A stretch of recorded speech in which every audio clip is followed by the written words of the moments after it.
Hi everybody, welcome back to my channel, Nonstop Talking with your girl here, Vivian Liu. Today I am doing my December 2019 reading wrap-up. So previously I stated that I felt like my wrap-ups were too long, so I've decided to split them between reading and watching. So today you are getting reading, and then tomorrow you should be getting watching. I didn't read that much in December since I was celebrating the holidays, and let's look at the breakdown. I read 5 manga volumes, 6 audiobooks, 1 ebook which was an anthology, 1 graphic novel, and 1 comic book issue. So the total is 14. Let's talk about the manga first. So at number 1, we have the first volume of The Ancient Magnus Bride by Kore Yamazaki. I believe the Japanese title is Maho Sky no Yome. So I saw that this was considered a dark Japanese fantasy. So we have an orphan girl, Chise, who has the vision, and she is sold to an inhuman mage, and then her world changes because she's introduced to like magic and fairies, and that's pretty much the premise in short. I saw this manga floating around a lot either last year or the year before, and I was curious, so I finally picked up the first volume, and I have to say that the world is just very beautiful.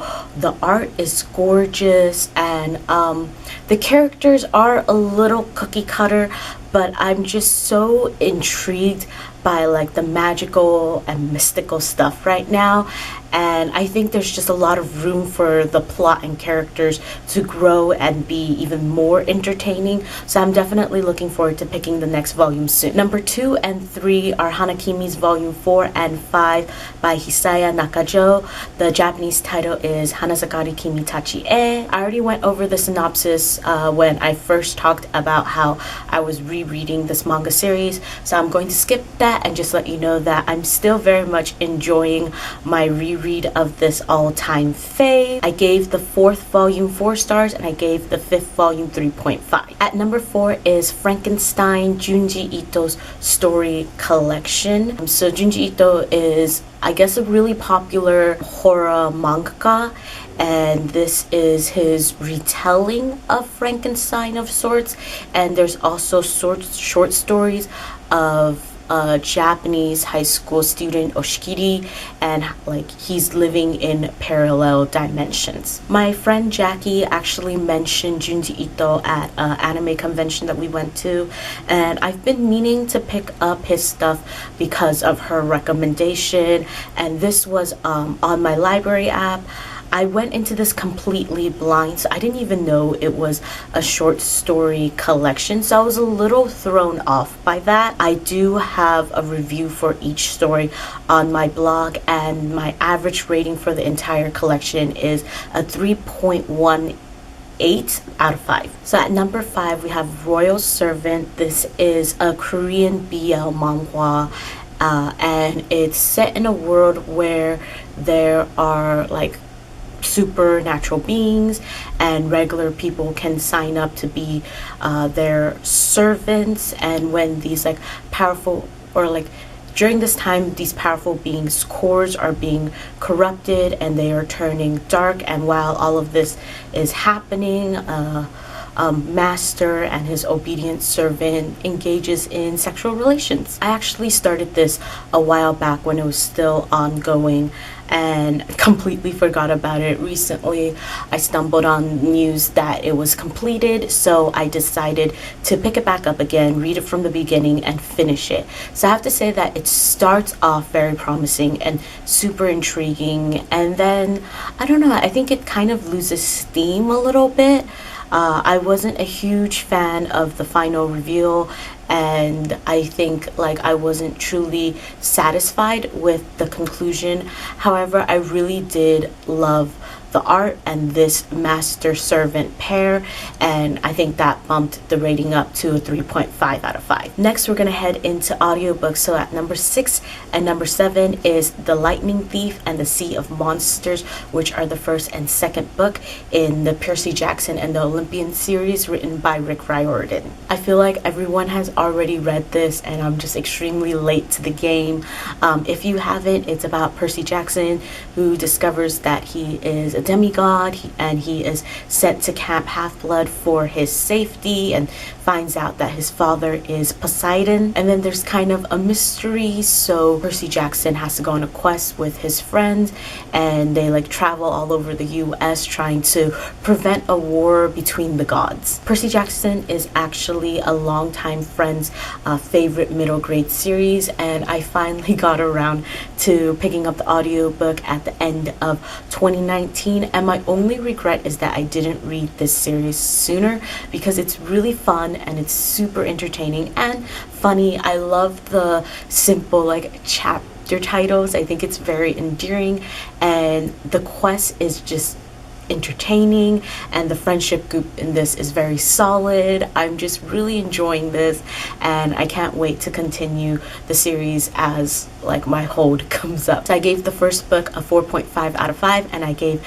the second book a 4 out of 5. So at number 8 and 9 are Down Among the Sticks and Bones and Beneath the Sugar Sky, which are the second and third book in the Wayward Children series written by Shauna McGuire. I'm going to skip the synopsis and just let you know that I really liked the first book, so I was excited for the second book, but the second book kind of slightly disappointed me. It wasn't really what I wanted, but the third book brought it back, and I am looking forward to continuing with the series, but I'm not like jumping at the first chance. Nonetheless, I find the world and the characters to be very like whimsical, wacky, and imaginative, so I do think like I would recommend this series. Each like book is like really short, so they're quick and easy reads. I gave the second book a 2.8 out of 5, and I gave the third book a 3.6 out of 5. At number 6 is Riding the Elephant by Craig Ferguson. This is an autobiography. I don't remember the full title on the top of my head, so give me a second. Full title is Riding the Elephant, a memoir of altercations, humiliations, hallucinations, and observations. That's a pretty fun title. Like I said, this is an autobiography, and I saw this as like a contender when I was voting for the Goodreads awards.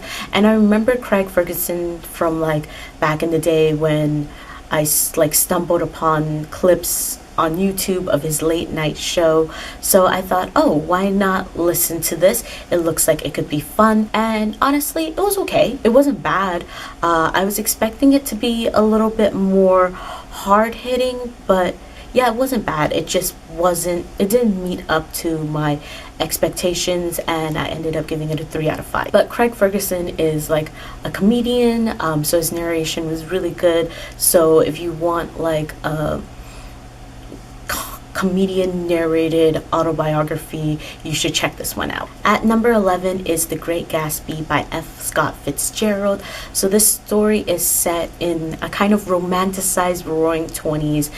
We meet the wealthy Jay Gatsby, and he's just this mysterious man that throws very lavish parties, and he's kind of driven by his love for the beautiful Daisy. I have a plan to slowly reread old required reading from my school days that I actually enjoyed, and The Great Gatsby is on that list. And at first I was really like kind of worried about like picking up The Great Gatsby, just because I don't know, I thought I wouldn't like it as an adult. However, that's not the case. I still really enjoyed it, and yeah, I would say I still love it. So my worries are unfounded, and I just adore the rich characterization, the webbing of the characters and how they're brought together, and the tragic ending. I ended up giving it a 4.5 out of 5. I'm now considering or thinking like, okay, what is the next required reading? Because there is a few that I did enjoy, and yeah, I'm just really slow about this right now. My one ebook is actually a holiday anthology, and it's all wrapped up for the holidays. There are multiple authors because it's an anthology. I have individual reviews for all but one of the stories in this on my blog, so they are written reviews. The one reason why I skipped that one story, which I think was written by Colleen Hoover, was because I think the preface said something that it was based off like a duology of hers that I've never read, so I didn't want to read the short story without reading the source material. The average rating for this entire anthology is a 3.26 out of 5, which is pretty okay. So at number 13 is the one graphic novel that I read this month. It's Buffy the Vampire Slayer Volume 1, High School is Hell. I suppose you can consider this a modernization of the popular 90s show Buffy the Vampire, and I think it was just very well done. As you know, if you watch my other stuff, I recently finished watching Buffy the Vampire Slayer in its entirety last year, and that's why I randomly decided to pick up this graphic novel, and I was just really impressed with the stuff that they kept and then the stuff that they changed. I think it was very well balanced, and a lot of it made a lot of sense, and the story in this first volume flowed very well, and the art was really great, and I like that like the characters look like the TV show like actors and actresses that played them.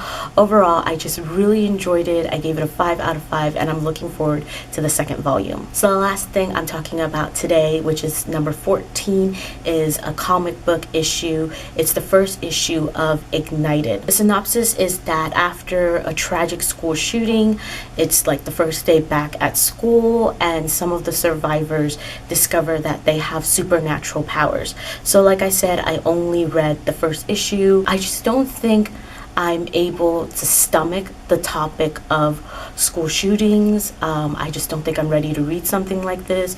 So I read the first issue. I gave it a 3 out of 5, but I don't think I will be continuing on with this. It's not a topic I want to read about, and I feel really sorry to say that, but that's the truth. And that's it for my December 2019 reading wrap up. Let me know if you like that I am splitting the reading and the watching up, and I will see you in the watching wrap up for tomorrow. Outro time. Like, comment, subscribe. See you in my next video whenever that is. Bye.